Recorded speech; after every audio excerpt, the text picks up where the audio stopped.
Time to decaffeinate some coffee. Whoa. Where was that from? Maybe you should put some goggles on. I guess you're right. I should probably put some goggles on. And really, don't you have an exam to study for? Yeah. Sure. I have to study for a test, but this is more important. So the Swiss method involves decaffeination via water extraction and active charcoal filtration, then testing via TLC. What's that? Is that tender loving care? Alright, just give me the handbook, get the beans. Beaker, 500 ml, fill with DI water, bring to boil. Batch of green coffee beans and water, then filter through activated charcoal to remove the caffeine. Now use the recycled solution in a new batch of coffee beans. This solution is unsaturated in caffeine and at equilibrium with other coffee compounds. Thus, the new extract will consist of mostly caffeine. Pass through activated charcoal to filter the caffeine. Good! Now you have decaf coffee. Pour the sample in a test tube. Add methylene chloride. Shake! Vent! Shake! Vent! The top layer is your caffeine. Extract with pipette. Now test it against the standard caffeine. Mark the TLC plate. That's thin layer chromatography.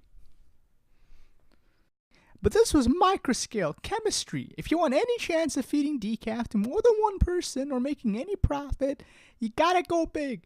Blow it up. Industrial scale.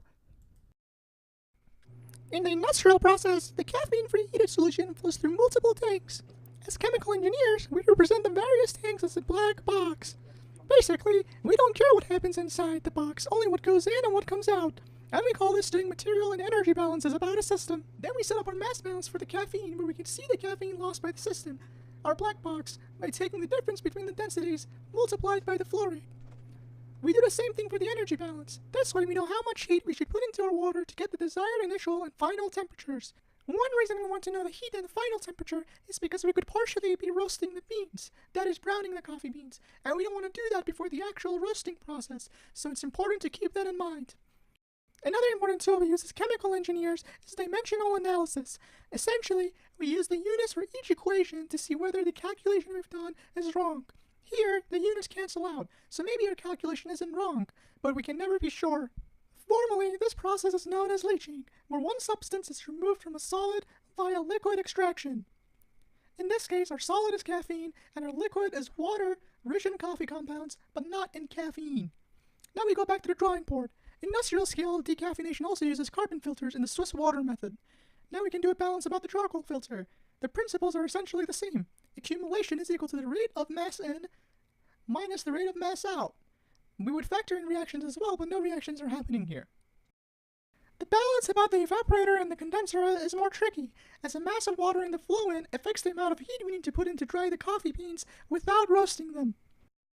An energy balance gives us the total amount of energy we need to put into the system to vaporize the stream without roasting the coffee beans. That's what Q is.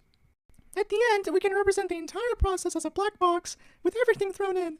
This is useful in determining how much of our original water comes back as reflux and how much of it is lost as steam. Here we assume we had a perfect condenser, but that usually does not happen.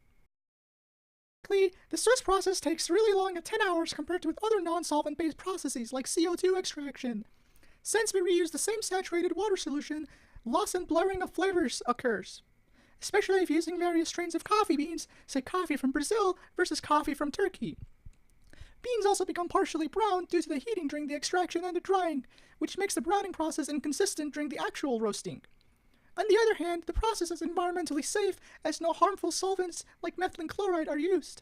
And it is effective in removing most, if not all, the caffeine present, as the TLC test showed.